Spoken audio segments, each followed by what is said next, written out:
The thermos lid had been loose for 3 days. Zara Keene knew this. She had meant to replace it Monday, then Tuesday, then definitely Wednesday. But she had been too deep in a spreadsheet that refused to balance, too busy surviving her first week at Landry Capital, too busy trying to prove to herself, and to the voice in her head that sounded exactly like her former supervisor, that she had earned the right to be there. So the lid stayed loose, and when she pushed open the heavy glass door on the 14th floor and her elbow caught the edge of the doorframe, it gave way completely. The coffee didn't just spill, it launched, a wide, confident arc of dark roast that traveled across the room and landed squarely in the center of the conference table, directly on top of a glass architectural model of what appeared to be a very tall, very important building. The model hissed, blinked twice, and then every light inside it went dark.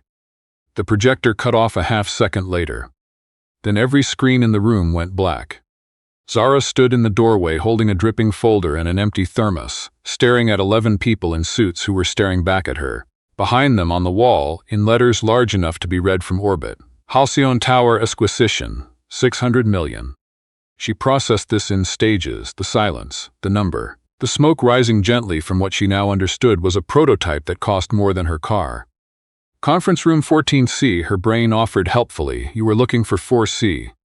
She said to the room in general, this is the wrong floor. Nobody moved.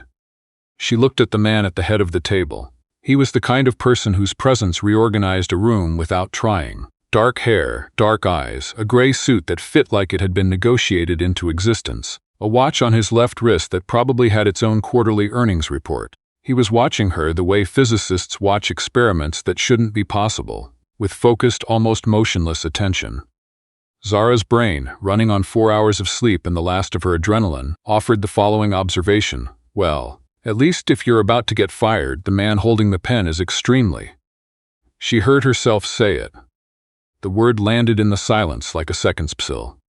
The woman to the CEO's left stood up so fast her chair skidded back. Late 40s, posture like a weapon, hair that did not move. Her nameplate read Ingrid Vane, VP of Acquisition.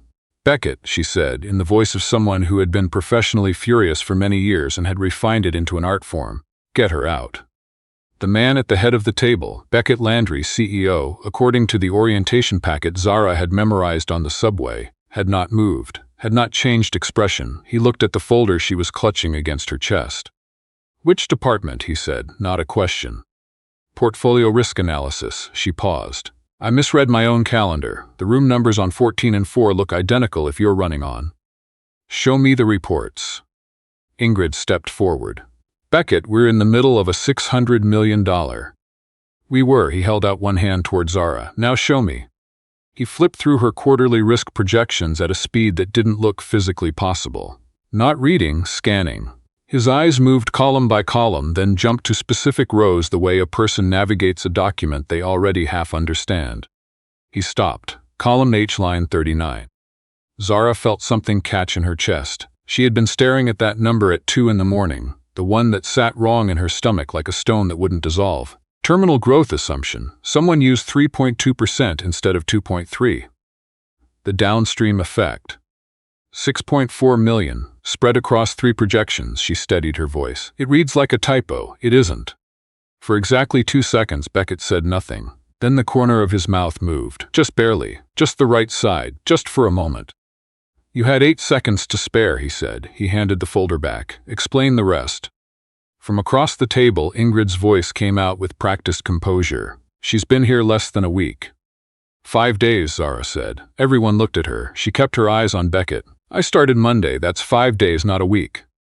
Ingrid's expression dropped to a temperature that did not exist in nature. And in 5 days, you feel qualified to evaluate a $600 million model.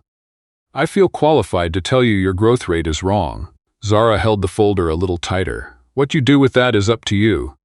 Beckett looked at her for 3 seconds. Then he looked at Ingrid. Meeting suspended. Full audit of the acquisition model on my desk by 9 tomorrow, he stood. You, he said to Zara, come with me.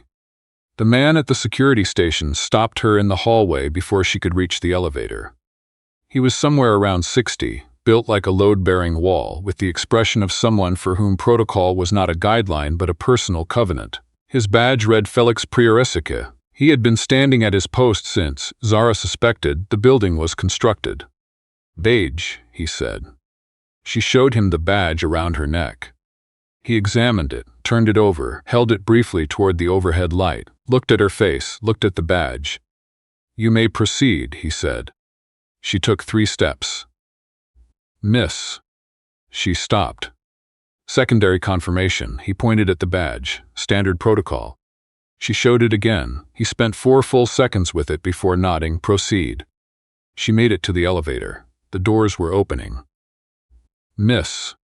Zara closed her eyes. "Felix." "Wet materials." He was pointing at the folder. "Slip hazard. I'll need to log the incident." By the time she reached Beckett's office on the 22nd floor, she had shown her badge 3 times and initialed a form about the spilled coffee. She decided privately that Felix Pryor was either the most dedicated person she had ever met or the universe's way of slowing her down long enough to breathe. Probably both. She found it at 3:17 in the morning. Not an error. A deliberate choice. The original acquisition model file had been created April 8th. The version presented to the board had been modified April 10th at 11:43 p.m., 2 days before the board vote. Enough time for no one to look too closely. The access log listed 2 letters. Zara sat in her apartment in pajamas and said very quietly to the laptop screen, she didn't make a mistake, she made a decision.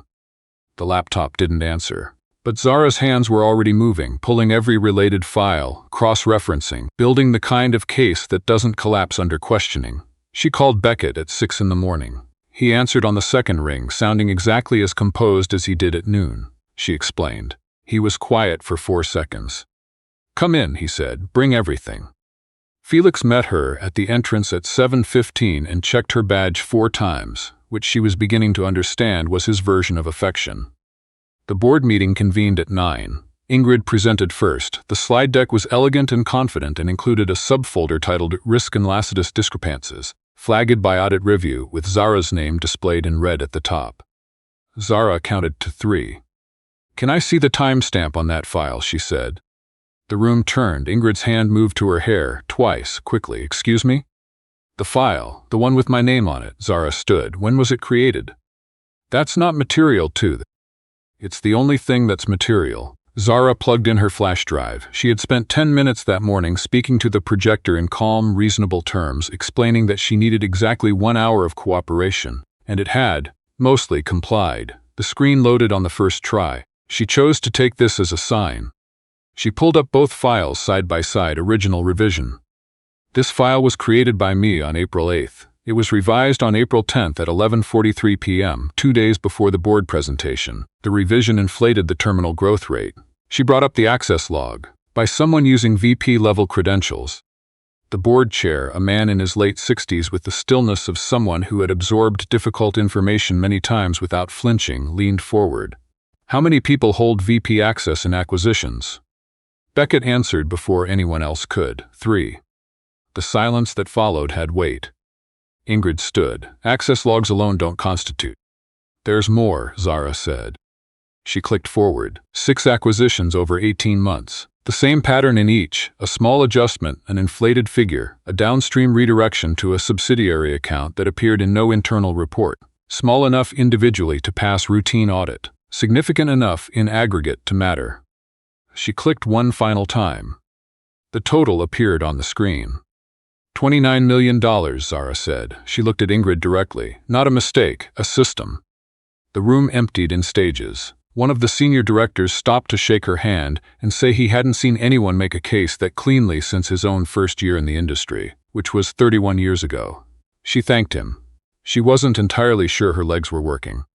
Felix was still at the door when everyone else had gone. He crossed the room toward her, holding a cup of coffee with both hands, carrying it with the gravity of something ceremonial. He set it on the table in front of her. "Protocol," he said. "Personal and high-stress situations require nutritional support." "Felix," she looked at him, "were you here the whole time?"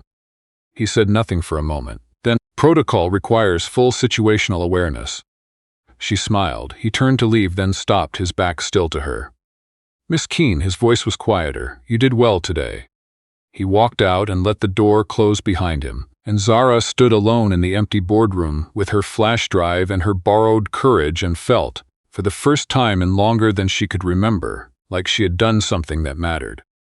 Beckett found her there 10 minutes later. He came to stand beside her at the window, the city stretching out below them in the flat light of late morning. "You should go home," he said, "sleep. I want to make sure legal has everything they need." "They do." He was quiet for a moment. "How long has a wrong number kept you up at night?" "Since I was 12. She looked at the skyline. "My dad used to say I'd either end up an accountant or a criminal, depending on how it went." Something shifted in the line of his shoulders, just slightly. "My father said I'd either save this firm or destroy it. He repeated it every year for almost a decade until I finally stopped needing him to say it." He paused. "I think he believed it was motivating. I think it was actually just the only thing he knew how to say." Zara turned to look at him. "What did you do with it?" "Decided those weren't the only two options." He looked at her. Not the way he looked at spreadsheets, though there was something of that precision in it, but with something older underneath, something that had been waiting a long time to surface. "Ingrid's been here 9 years. 3 people suspected something was wrong. Nobody said anything." He let a beat of silence fall. "You've been here 5 days. 6, she said. "Today's Saturday." For a moment he just looked at her. Then the corner of his mouth moved, and this time it stayed. 3 days later he called her into his office and handed her a folder with her name on the tab, inside a new title: Director of Internal Risk and Compliance, a team, a budget, a window.